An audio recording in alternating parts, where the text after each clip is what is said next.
Fitnah 5 tahunan sekali dijawab tuntas. Bang Fahri tadi juga menyebut ada file-file kontroversial yang ada pada diri Pak Prabowo Subianto. Dan Bang Fahri selalu mengklaim adalah juru bicara yang baik. Bagaimana Pak Prabowo harus menjawab dengan isu-isu 98 yang selalu digaungkan setiap pemilu? Bagaimana isu ini agar berhenti? Bagaimana isu ini terjawab? Bukan berhenti, terjawab oleh publik terutama. Itu sama dengan saya. Oke. Ya. Jadi semua orang yang paling populer itu pasti paling kontroversial. Mazhab ya, dalam fikih juga begitu. Yang paling populer itu yang paling kontroversial. Ya, Prabowo paling populer. Popularitasnya itu hampir 100%.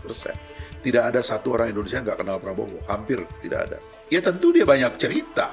Tapi kalau ada orang yang belum terlalu populer, nggak dikenal orang, baru kemarin sore dia muncul, ya nggak ada kontroversinya, apa yang mau diklarifikasi? Orang dia baru hidup 2 hari kok. Nah, kan begitu cara melihatnya. Saya juga begitu. Saya kontroversial, ngeritik KPK, ya kan. Lalu kemudian dituduh seolah-olah korupsi macam-macam. Mana ada orang ngeritik KPK sambil korupsi, kan tidak ada. Tapi itulah konsekuensi menjadi orang yang punya sikap dalam sejarah. Dan Prabowo itu, dia punya sikap. Tapi kan abang aktivis. Dahulu kan abang dengan Pak Prabowo dari kutub yang berbeda. Enggak. Saya mengagumi Prabowo sejak awal. Karena saya tahu ini orang ada dalam rezim Orde Baru, tapi sikapnya beda terhadap perkembangan masa depan Indonesia. Itu sebabnya dia disingkirkan. Dengan penculikan-penculikan. Alah, itu kan cerita lama, cerita basi yang dikarang-karang yang nggak ada proofnya. Ya kan? Itu yang saya bilang, sudahlah ya. Belum datangkah waktunya bagi kita bangsa Indonesia ini berhenti memfitnah orang ini. Berhenti bersikap buruk kepada orang ini.